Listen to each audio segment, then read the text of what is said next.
BRS నేతలు శ్రేణులను రేవంత్ సర్కార్ target చేసింది. బీఆర్ఎస్ కార్యకర్తలను వదలడం లేదు.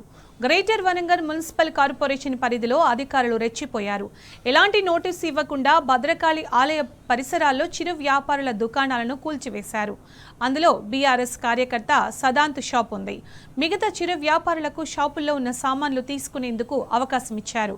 సదాంత్కు ఆ ఛాన్స్ కూడా ఇవ్వలేదు. దాంతో సదాంత్ షాపులో ఉన్న ఐస్ క్రీం ఇతర సామాగ్రి నేలమట్టమయ్యింది. ఎమ్మెల్యే నాయని రాజేందర్ రెడ్డి కక్షపూరితంగా దుకాణ సముదాయాలను కూల్చివేశారని సదాంత్ మండిపడ్డారు.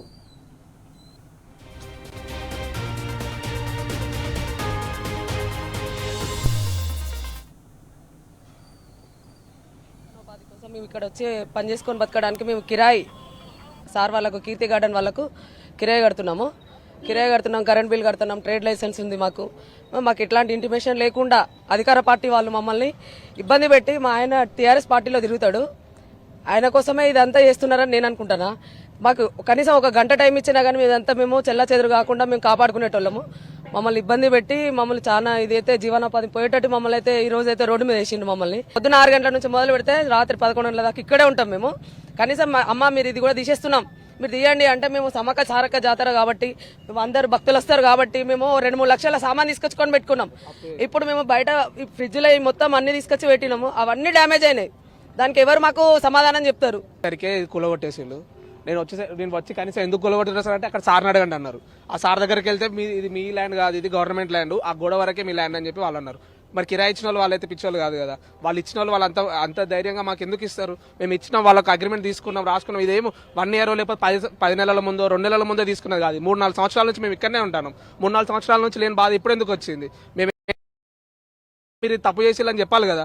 వాళ్ళు ఇక్కడికి వస్తారు, చూస్తారు, చెక్ చేసుకుంటారు, లోపల మాట్లాడుకుంటారు. కనీసం వాళ్ళేమో మాకేం ప్రాబ్లం లేదు అని చెప్పి అంటారు. నిన్న మాతోటే ప్రాబ్లం లేదని చెప్పిళ్ళు, ఇప్పుడు వచ్చేమో కూలగొట్టిలు తెల్లారేసరికి మేము ఏదనుకోవాలి? తప్పు వాళ్ళది అనుకోవాలా, మాది అనుకోవాలా? వచ్చి మీ పేపర్లు ఉన్నాయి, ఫస్ట్ మీకు అసలు ట్రేడ్ లైసెన్స్ ఉన్నదా, మీరు అసలు మున్సిపాలిటీకి ట్యాక్స్ కడతానని కడతానని చెప్పుడుతోనే నోరు మూసుకొని వెళ్ళిపోయిళ్ళు. కూలగొట్టింది ఎవరు చేయాలి? ఇప్పుడు కూలగొట్టేసిన తర్వాత మీరు ఇవన్నీ అడుగుతారు. ముందు కదా ఇవన్నీ అడగాల్సింది. కూలగొట్టక ముందు అడిగితే మేము ఏదో ఒకటి చెప్తామో, చూపెడతామో, ఏదైనా చేస్తాం కావచ్చు. కూలగొట్టిన తర్వాత నీ ట్రేడ్ లైసెన్స్ ఉన్నదా అని ఉన్నది, మరి లేదని మేము చెప్పట్లే కదా. ఉన్నాక కూడా మాకు ఎట్లా కూలగొడతారు? దాని లోపల ఎన్ని సామాన్లు ఉన్నాయి? మేము ఇప్పుడు అప్పు చేసి మరీ తెచ్చుకున్న సామాన్ అదంతా. ఇప్పుడు అది మాకు ఎవరు కట్టియాలి?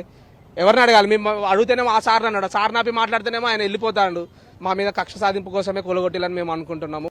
ఇది ఆల్రెడీ అంటే వాళ్ళకి ఇచ్చిన టైం మాకు ఇవ్వాల్సింది కదా. మేము కనీసం కూలగొట్టకుండా అది మాకు వేరే దగ్గర పక్కన వేసుకోవడానికన్నా మాకు టైం ఉంటుంది కదా. కూలగొట్టి ఇప్పుడు ఎవరికి కాకుండా చేయడం వల్ల లాభం ఏమున్నది దాంట్లో? వాళ్ళు ఏమైనా తీసుకుపోయేటోళ్ళ?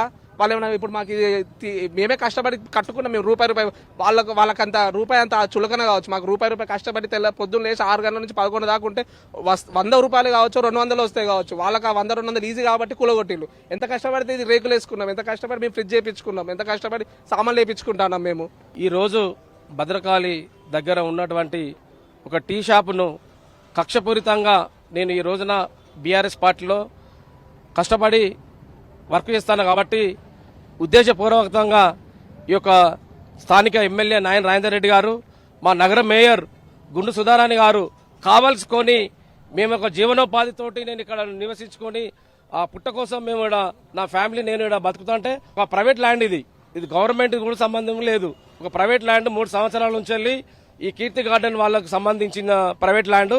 దీన్ని ప్రతి నెల వారికి కిరాయి కడుతున్నాము. మా దగ్గర ట్రేడ్ లైసెన్స్ ఉన్నది, మున్సిపాలిటీ పన్ను కడుతున్నాము, మరియు అలాగే కరెంటు బిల్లు కూడా కడుతున్నాం. ఇది